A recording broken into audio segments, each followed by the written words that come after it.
So welcome. We're so happy to have everyone here. I'm Caitlin Franco, the Executive Director. We have a slide here that's saying who is here tonight presenting. So as different people present, if you want to know who they are and their position, this is who they are, and you'll be hearing from all of us tonight. We're so happy to have you here as we do our webinar. Tonight's webinar is some updates about COVID. So a lot has changed over the last few months. So we know we spoke to all of our parents and did some webinars in the spring. And so this is an opportunity to come back, revisit, talk about what's changed, what's updated, and to answer any questions that you have. So the way it's going to work is we have a presentation. We've tried to cover topics that we've heard from parents or had a lot of questions from parents. So we are going to front load this with giving you some information to the most frequently asked questions. And at the end, there's always a chance for you to ask questions. So at the bottom of your screen, you'll see we have a picture up here right now. It says Q&A. That is where you write your questions. And at the end, we have time at the end of this presentation to answer your questions. We'll be reading through them. So please don't put them in the chat, put them in the Q&A feature so we can go through them one by one at the end. So thank you so much. So we are going to get started. So actually, I'm going to introduce Daniela Ramsey, who's our parent coordinator, who has been with us since the day we opened in 2009. And we are really excited to have her kick off the evening. So Daniela, I'm going to turn it over to you. Hi, everyone. I just want to welcome. My name is Ramsey. I'm the new parent coordinator. I'm very excited. And I just want to say that I want to talk about the PTA. So our goals are to maintain a strong and supportive PTA and to promote parent involvement in the school, at home, and in community. We welcome parents, grandparents, and any guardians. If you would like to join or volunteer, your help is greatly appreciated. You can support with planning, fundraising, family activities throughout the school year. Our PTA appreciates your membership and we welcome your ideas. If you would like to join, please contact me, DanielaRamsey.equalitytalking.org. Thank you. Welcome again. Next up, Ms. Franco. Thanks so much, Ms. Ramsey. So as we kick off talking about COVID and return to the building, the three things I just want to highlight that we've all will be keeping in consideration as we share things with you tonight and as we've made decisions, what we value. And so that these have been our driving values. As many people know, there are a variety of opinions on how to handle things, how to run the school in this new environment that we have. And so the three things that have really driven our decision making is first and foremost, the health and safety of our scholars and our whole school community, including our parents, guests, and staff.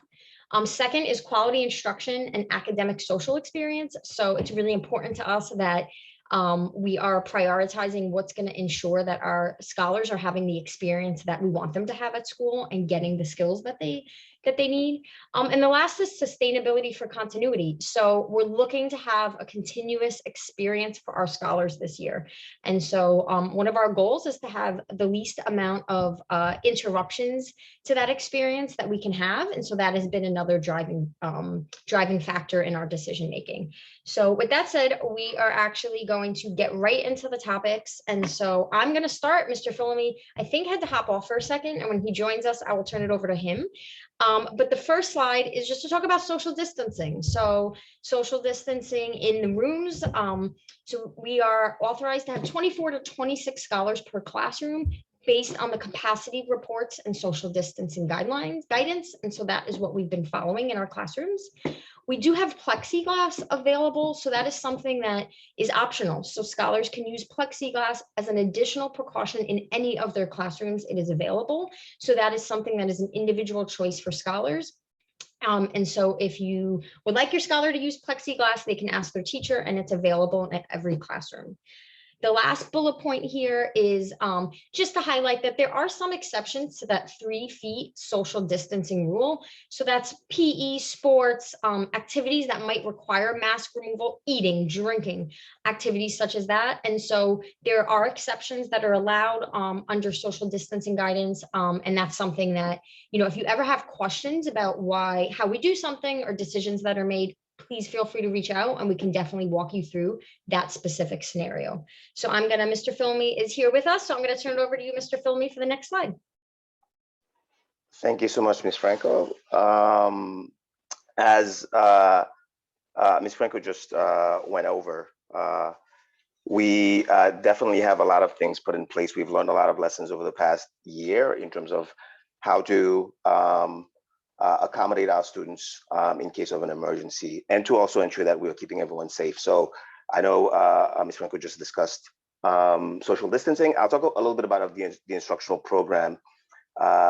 If there is an emergency where there's a COVID case and students have to quarantine for whatever reason, over the last year and a half, our staff has worked diligently to ensure that we could, to the best of our ability, provide a concurrent instruction to all students, the students who are in person and also students who have to remain at home because they have to quarantine, but only strictly because of COVID related situations or extreme situations and exceptions that must be made by the building principals. While we aim to always provide instruction for all of our students, those who are in person and those who are at home, we have to be honest that the priority and the emphasis is really placed on the students who are in person, although we do work diligently to ensure that students who are at home are provided access to the instruction that is happening in the classroom. Next slide, please. One other, in addition to social distancing, one other measure that we have taken to ensure that we maximize safety for all members of our school community is to ensure that there is enough ventilation in all parts of the building. And for that, we ensure that not only that the ventilation systems are working, but we also have air purifiers in every single classroom and every office. We also monitor the CO2 level in every area to ensure that there's enough ventilation. If the CO2 level is low, it's an indication that there is enough ventilation, and it's something that we are monitoring constantly to ensure that we are taking the appropriate measures. And another thing that is going to be familiar to everyone is masks. Masks are required in the building for every single person. As soon as someone walks into the building, they must wear a mask at all times, except for very specific activities that might require for masks to be off, like when someone is eating or they are singing or playing an instrument. Those are the only reasons why masks would be off. Outside of that, masks must be worn at all times. And whenever two people are in a class, in a room together, whether it's a classroom or an office, they also must be wearing a mask. And now to wrap up before I pass this on to Ms. Huza, we'll talk a little bit about lunch. Our lunch setup is modified from our pre-COVID routine. We now have plexiglass on every single table to ensure that we are maximizing safety for all students and staff. We also have seating arrangements at our high school in our lunchroom now to ensure that we know where all students are seating, and also to ensure that they have the proper distance between students.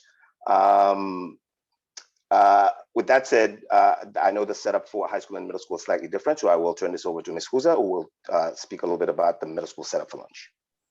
Thanks, Mr. Philemy. So at the middle school, like the high school, we do have plexiglass. Those are required in the cafeteria where scholars are eating, so we can ensure that they have the extra precaution.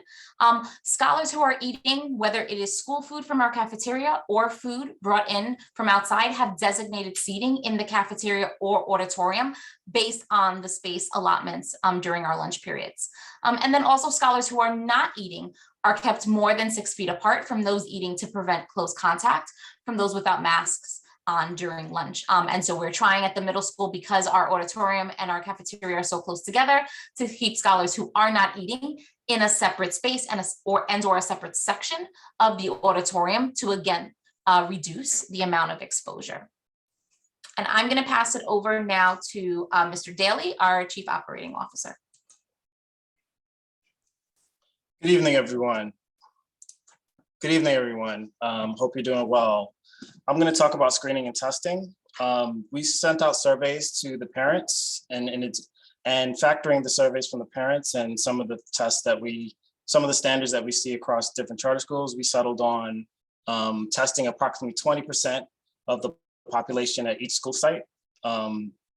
The high school, in terms of screening, is self-screening. When you come in the door, you take a test or you do the online test to make sure that you're safe to enter the school. And the middle school has a screening app and temperature checks.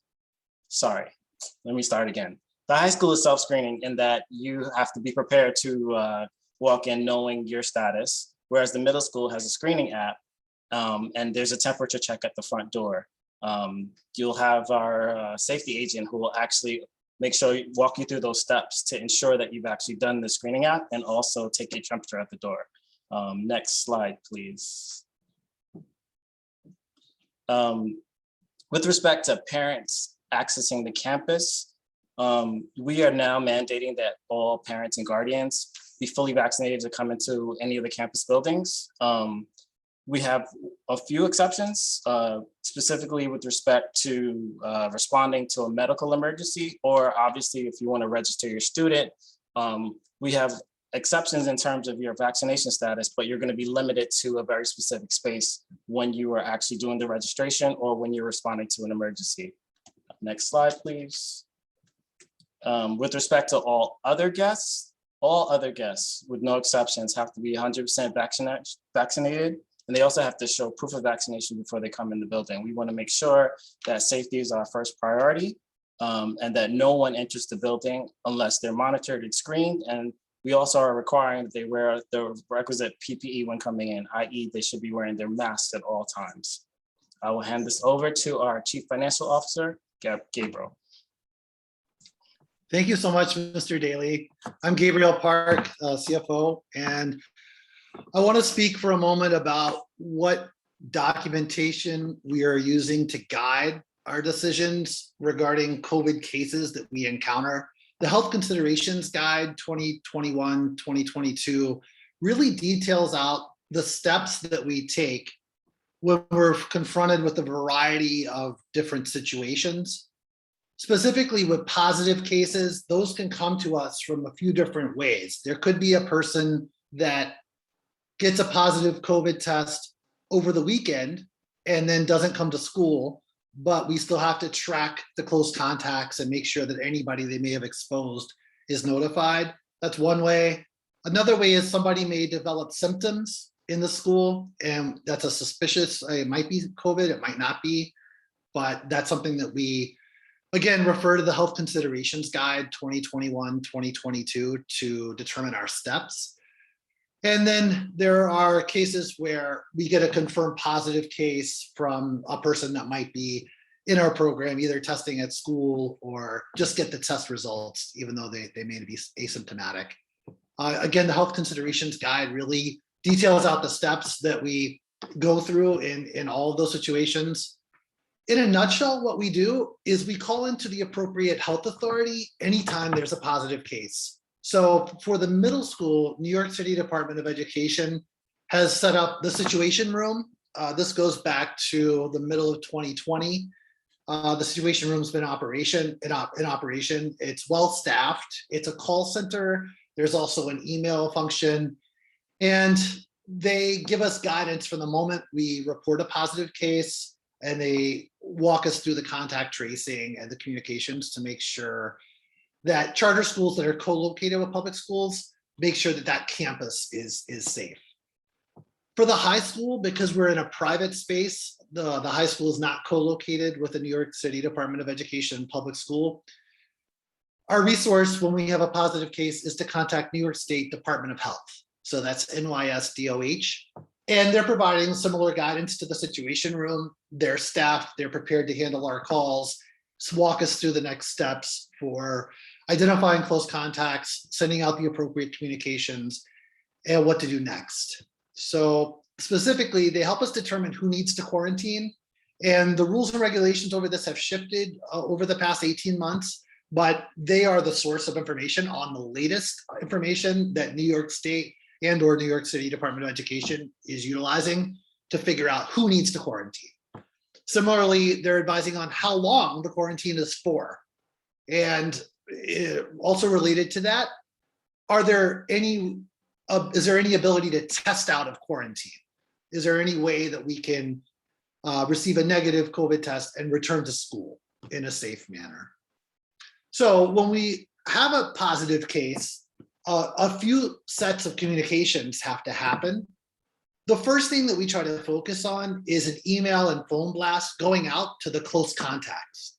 So the close contacts have been identified, working really closely with our operations department, our principals, the situation room, and/or New York State Department of Health, so that we've identified those close contacts, and we want to notify them, hey, you're a close contact to a person who's tested positive for COVID. We do that via email and phone.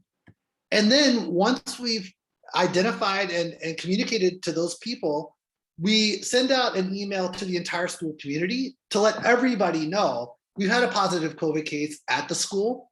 And we'd like to let them know that if they've already been told that they're a close contact, make sure they follow the close contact instructions. Otherwise, we're just sending out a notice to everybody that, hey, we had a positive COVID case. If you weren't told you're a close contact, you are not a close contact at this time. And we give instructions for how to stay safe. I think that's all I had on the health considerations guide. I do want to note that Kaylin had posted it in the chat. There's a tiny URL that you can click on. You have access to that document. And if you have any questions, I'm happy to try to answer them either here or in the future. The next slide is Caitlin Franco, our executive director, who I might add, really pioneered the health considerations guide. She put it all together, she maintains it, she curates it, she makes sure it's updated. It's been an incredible resource to have her doing that document and that document serving us. Wow, Mr. Park, thank you so much for that lovely introduction. So I'm going to go over vaccination information really quickly. So it's an update for all of our parents that our ECS staff are required to be fully vaccinated by October 29th. There was a deadline in September for everyone to have their first shot completed. So at this point, all staff who are working on campus have one shot. And the expectation that we will be enforcing will be that they will be fully vaccinated by October 29th. If you have any questions about that, you can let us know. And then the next slide is just about vaccinations for scholars. So right now, scholars are not mandated to be vaccinated, except for scholar athletes, which we will talk about in a moment. But we are requesting that parents fill out this form so that we can track the vaccination status of our scholars. As Mr. Park just said, it does impact the quarantining requirements if we have a positive case. So if we know if your scholar is vaccinated or not, it just helps us move quickly. It reduces us having to constantly ask about vaccination status. And so if you could please fill that out, once again, I will put that link into the chat so you have it. But if you have not filled it out for your child, whether they're vaccinated or not, please make sure that you fill out this link. Thank you so much. And I'll turn it over to you, Ms. Huza. You got it. So we're going to talk a little bit about vaccinations as they pertain to scholar athletes. So as an organization, we have decided to require scholar athletes age 12 and up, who the Pfizer vaccine has been approved for, to be vaccinated to try out, practice, or play sports. So the entire sports process. The way sports are played and the way equipment is shared can influence the spread of COVID-19 among players. In addition, sports that require contact or close proximity within 6 feet between players make it more difficult to maintain physical distancing. We want the kids to be able to enjoy sports. We want them to be able to enjoy them safely and as safely as possible. So vaccinations will help scholars stay healthy and limit the risk of them having to miss school due to potential exposure. We don't want sports to get in the way of them being able to access live instruction. We want them to be able to have access to both. So we appreciate your support of this health and safety measure.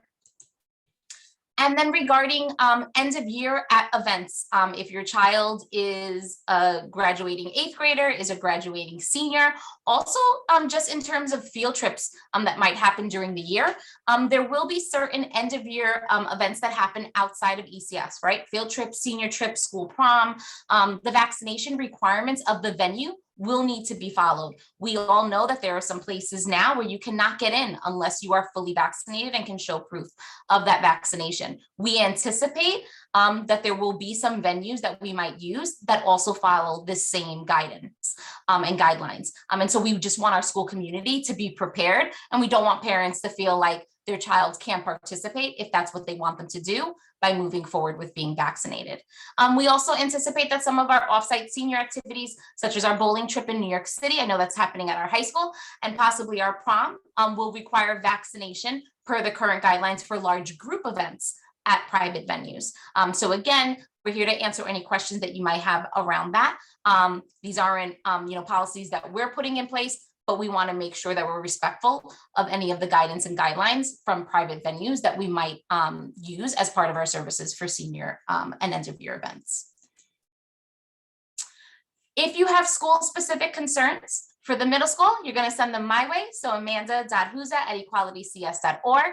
If it's, or you can feel free to reach out to Amanda Myers, our Director of Operations, at amanda.myers@equalitycs.org. For our high school, you're going to reach out directly to Mr. Philamy, farrell.philamy@equalitycs.org, or our Director of Operations at the high school, Ms. Tracy Black, at tracy.black@equalitycs.org. Ms. Ramsey, you want to give another shout out for PTA? Yes, thank you, Ms. Hooter. For those who are just joining, I'm Ms. Ramsey, the parent coordinator. Welcome and welcome again.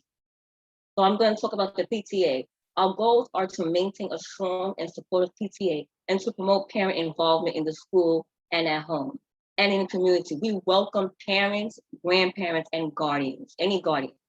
If you would like to join or volunteer, your help is greatly appreciated. You can support with planning, fundraising, and family activities throughout the school year. Our PTAs appreciate your membership.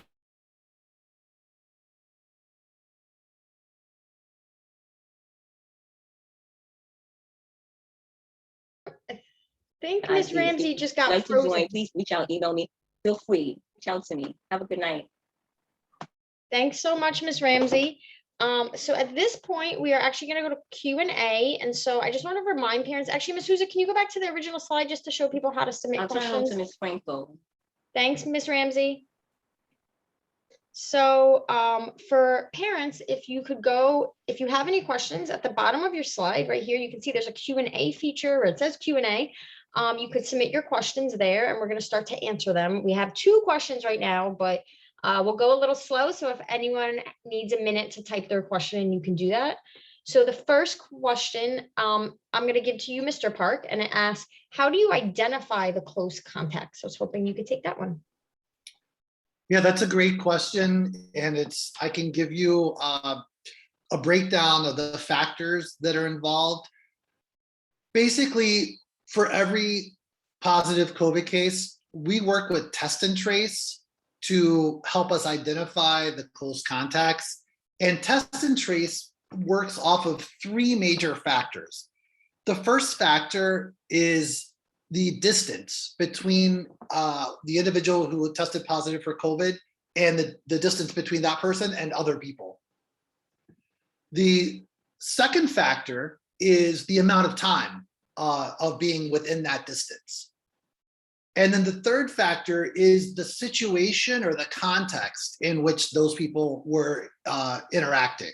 So I'll give an example. The reason I'd speak a little bit more generally about that is because each of those factors have changed over the last 18 months by test and trace as guidance has been updated, and they're subject to change. So for example, 6 feet was the commonly used distance to judge close contacts, and 10 minutes was a commonly used duration to judge close contacts, meaning that if you were within 6 feet of a person who was positive for COVID for more than 10 minutes or more over a 24-hour period cumulatively, then you are likely to be judged a close contact under the test and trace guidelines that were prior to October 1st.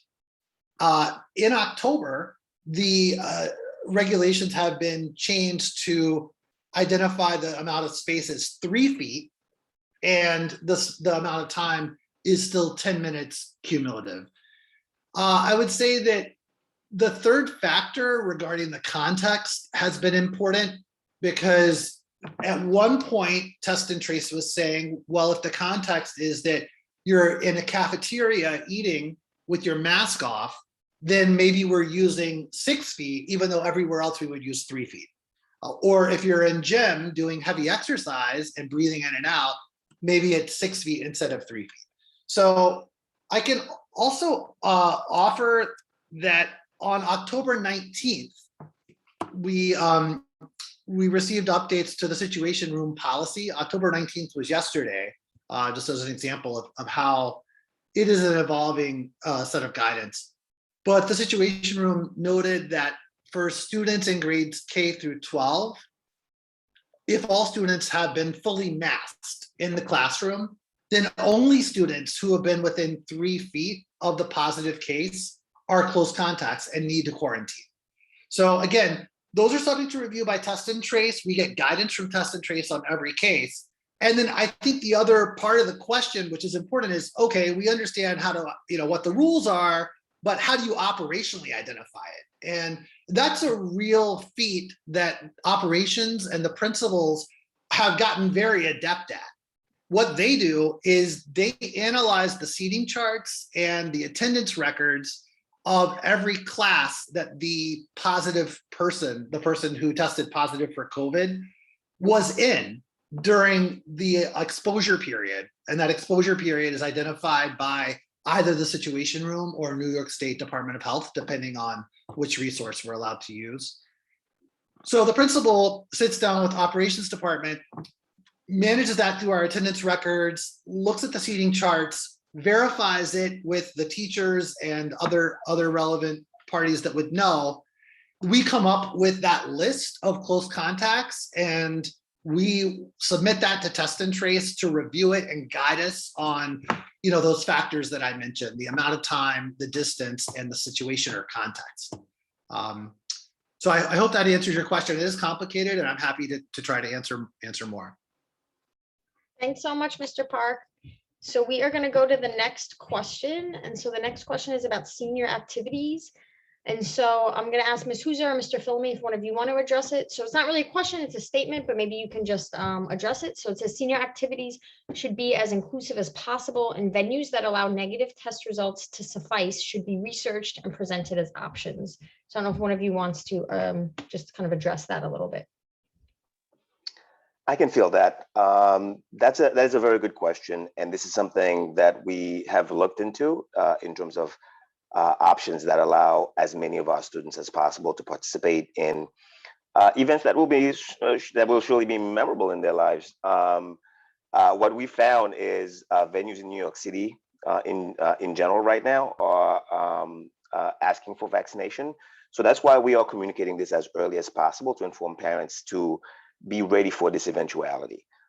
Is there a possibility that we might be able to have an event that does not require it? That is possible. But in all likelihood, most of the events, and just to give you some sense of what we've experienced thus far, our seniors always go to a bowling trip every year, and all the bowling venues are actually requiring for vaccination. And it looks like a lot of other venues that weren't doing this before are moving towards that. So at this juncture, we're not saying that this is a definite, but we know that a lot of venues are moving in that direction. And in New York City, all venues are actually asking for that. So we are just giving parents enough warning. And we've also informed the students that this is going to likely be a requirement for them to be able to participate. This is something that's completely out of our control, but we are trying to be as inclusive as possible. And I'm pretty sure that is the same case for the middle school. I'm not sure if Ms. Susan wants to add anything else. Well said, Mr. Filmy. Thank you. Okay, thank you. So we're going to go to the next question. So the next was about parent-teacher conferences. When the parent isn't vaccinated, will there be a Zoom conference call instead? And so, Mr. Daly, if you want to take that one. Sure. So we will, of course, make every effort to accommodate every circumstance. If you aren't vaccinated, my suggestion is to reach out to either the ops director or the teacher directly, and we can work out a schedule to accommodate you and set up a Zoom meeting. So yes, that will definitely be possible. I'll just add on to that. I can speak for the middle school, specifically for our first round of parent-teacher conferences, which will happen in November. Those are all scheduled to be remote conferences via Zoom, regardless of vaccination status. That's the schedule for the DOE building. And so, Mr. Philomene, I'll turn it over for you for the high school. Yes, so our parent-teacher conferences coincidentally are tomorrow and Friday. Tomorrow, the first conference is from 5 to 8, and on Friday it's 3 to 6, and they're both virtual. However, to Mr. Daly's point, if a parent needs to come in for a conference with any staff member, whether it be a teacher or someone else, obviously this is something we need to make sure we can accommodate. If the parent is vaccinated, obviously they can come in the school building. If they're not, we will always find a workaround to ensure that we can engage in that kind of communication that will lead to positive outcomes for our students. Thanks. And Mr. Philomene, we're going to stick with you because the next question is also high school related. The question is, when will sports and clubs begin for high school? So we are in the process, as far as athletics is concerned, we are in the process of determining, working with the league and determining when we are going to start tryouts. We are also in the process of completing hiring for coaches. Expect that over the next few weeks, you will receive information. We likely won't be able to offer as many sports as we have in the past, but we will try to offer as many as we can. But expect information from Mr. Duo, who's our sports activities coordinator, over the next couple of weeks to inform you when tryouts will start and what the schedule will be for the sports that we will be offering. As far as clubs are concerned, our clubs are starting shortly. Some of them have already started, but we expect all of them to be up and running by next week. Great, thank you so much. So I'm going to go to you, Ms. Huza, for the next question is, when do we get info on 8th grade graduation? Great question. So more specific information around the 8th grade graduation will be shared, usually December, January is where we start to share that information. We'll at least provide an update. As we know, we don't know what will happen over the next couple of months. Last year, we were really fortunate to be able to have an in-person graduation at our middle school campus based on regulations. So our goal is that we'll be able to partake in that event again in person. The date for the middle school graduation is already on our middle school parent calendar. It is scheduled for Monday, June 27th. And that you can also access that calendar at equalitycharterschool.org. Thanks so much. All right, so the next question is going to be for Ms. Huza and Mr. Philomene. Whoever wants it can take it. So the question is, when scholar athletes are placed in quarantine, are their coaches required to clear them with negative tests, just as the school does? And this person asked because my scholar was quarantined for close contact, but the coach didn't ask for the negative test clearance. So maybe you could just talk about the protocol for clearing kids to come back to school. That would cover that. Yep. So what I will say is in general, the school's quarantine process is what dictates what happens with sports as well. And so, for example, if a child was placed on a quarantine through Sunday, returning to school on Monday, if sports were occurring over the weekends, that child would not be eligible to participate in those sports. That's not even a school policy. That's specific to them being a close contact and having to quarantine as per the Department of Health. So if there's a specific question there, whether it's middle school or high school, please reach out to us directly so that we can speak about the situation and learn more information and review any necessary information that we need to for our coaches. But our coaches should be following the same policies that our school would hold, and the school is the only one that can clear a scholar being able to return back to sports if they are testing out of quarantine. So thank you for bringing that to our attention. Great. So the next question I'm going to give to you, Mr. Park. So the next question says, I have 3 children in 3 different schools. If one child is considered a close contact, do my other children that attend equality have to quarantine or stay home if they are fully vaccinated? Well, great. So you have 3 children in 3 different schools. Well, I have 3 parts to my answer.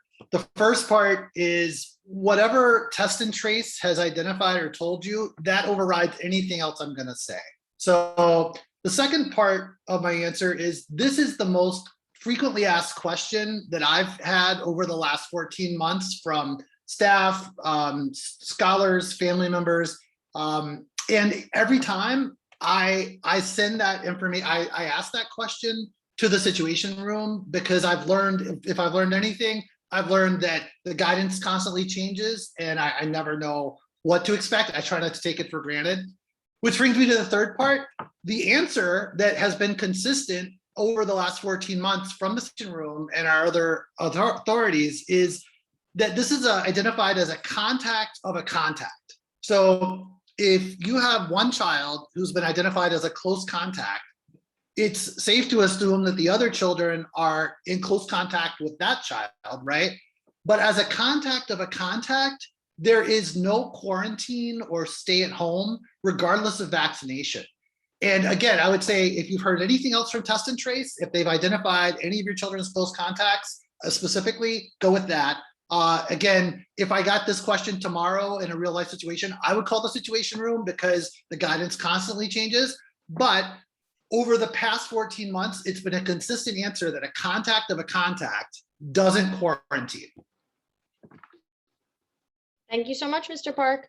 So the next question, I'm not sure what grade we're talking about with the next question. So I don't know if Ms. Hooser or Mr. Philamy, you could each address it quickly.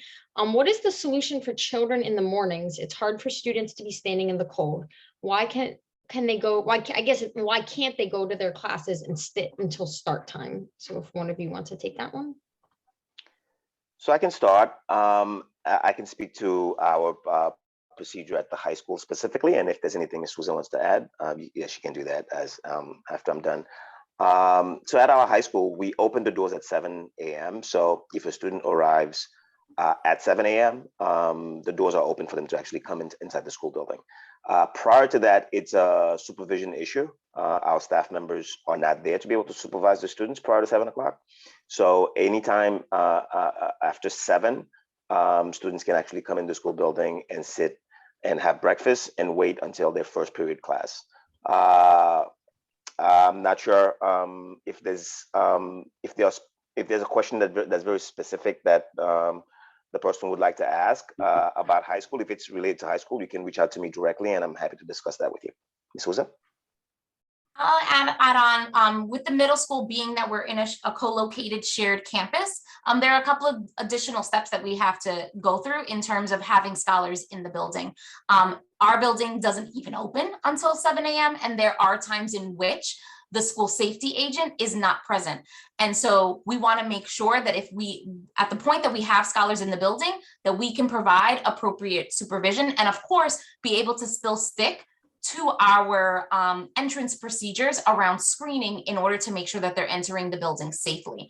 And so for us at the middle school, our staff is on site, usually between 7:30 and 7:45. We try to open the doors as best as possible by 7:55, with scholars being able to enter in. But of course, please reach out to me with any specific concerns that you might have, so we can look to see if there are some other options that we can provide.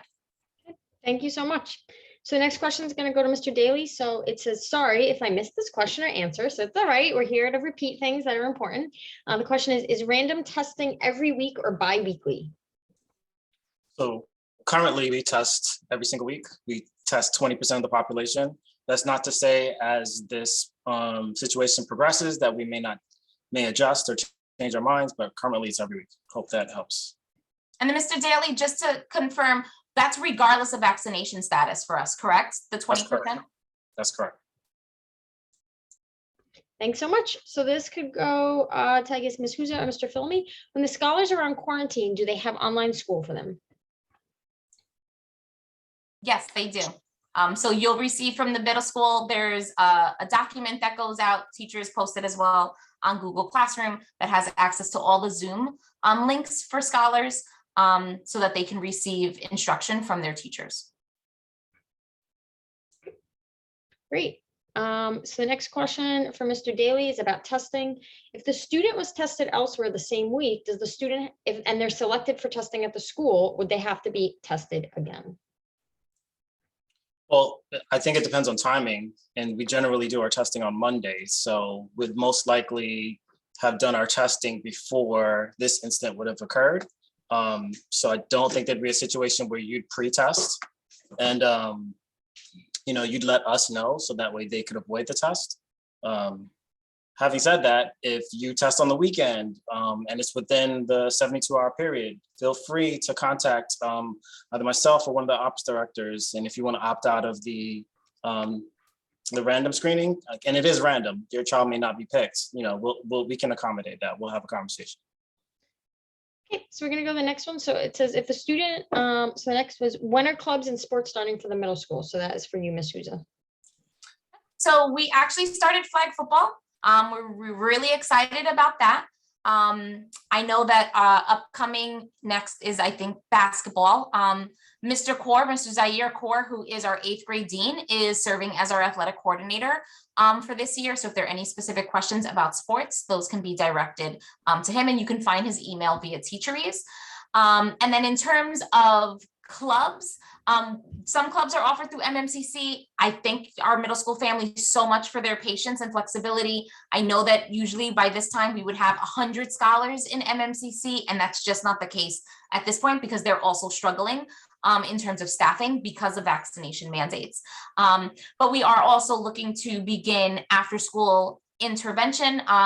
There's going to be a notice that goes out regarding your interest in after school programming, but also Saturday Academy. And we're looking to start that in early November.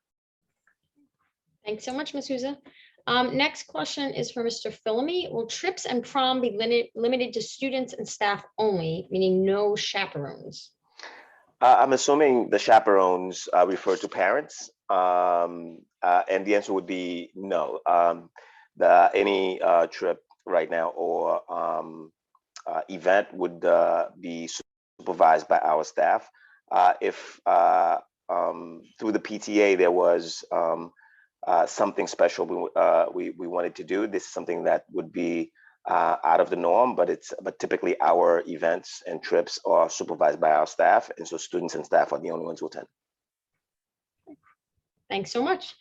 So let me just look through the questions. I think a few of these were done. Ms. Cruz is answering one specific one right now.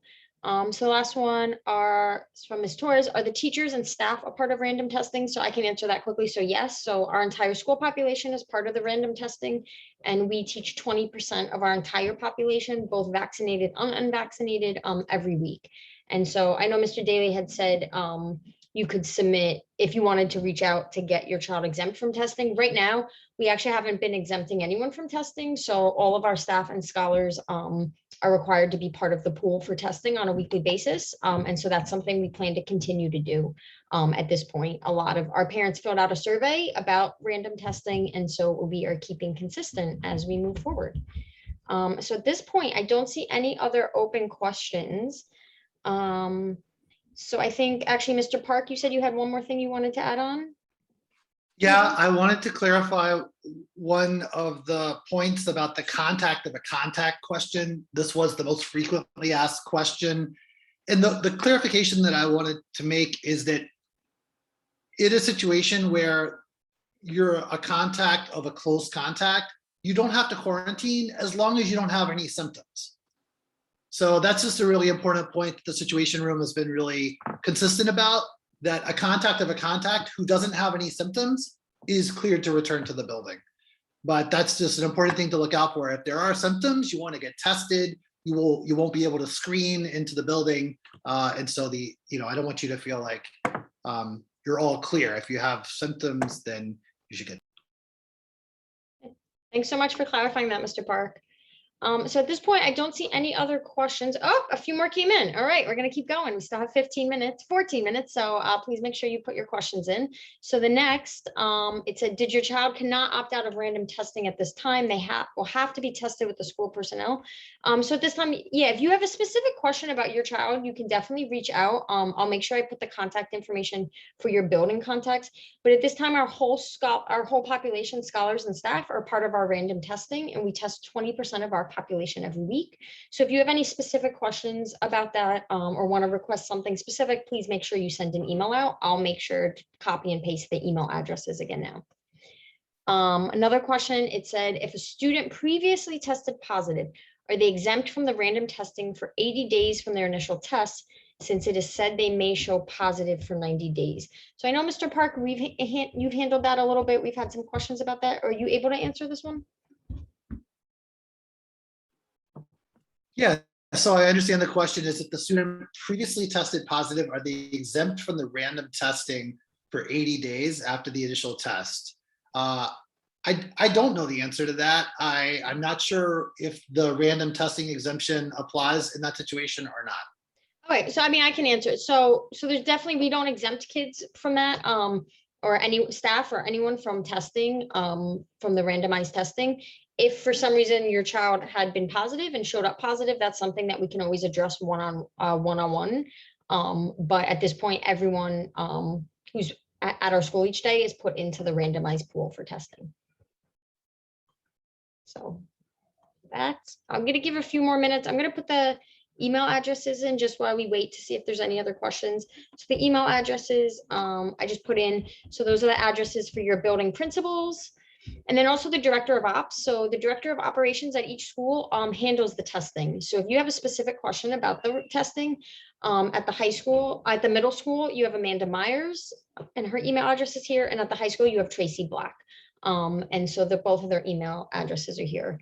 So someone asked, how many times can my child get tested in 1 month? So they're only supposed to be polled no more than 1 time a month. So if you're polled for 1 time in a month, your name is taken out of rotation until the next month. That is policy. If you have questions about that or specific situation you want to discuss, as I said, please reach out to the director of operations. Another question in the Q&A is, do you have to quarantine scholars who are not tested positive, but are in close contact to scholars tested positive? So, Mr. Park, do you want to take that one? Do you have to quarantine if you're Yeah, not positive, but close contact? I can take that. So if your scholar was in close contact with a person who tested positive, if they're identified as a close contact, they'll be given instructions on the quarantine period and what steps, if any, they can take to test out of the quarantine period. So the short answer to that is yes. If your scholar is identified as a close contact to a person who tested positive, they will have to quarantine. There are instructions that go out in the close contact communication that refer to vaccination status of your scholar, as well as the ability to test out. I believe that the current standard is you might be able to receive a test on the 5th day that's negative and then return after the 7th day. Thanks so much for that, Mr. Park. We have a few more minutes. I'm just going to wait another few seconds to see if anyone else has any questions they want to put in the Q&A at the bottom. If you look on the screen, there's a Q. We have a little picture of where the Q&A is, if you want to look for it. But we will give a minute.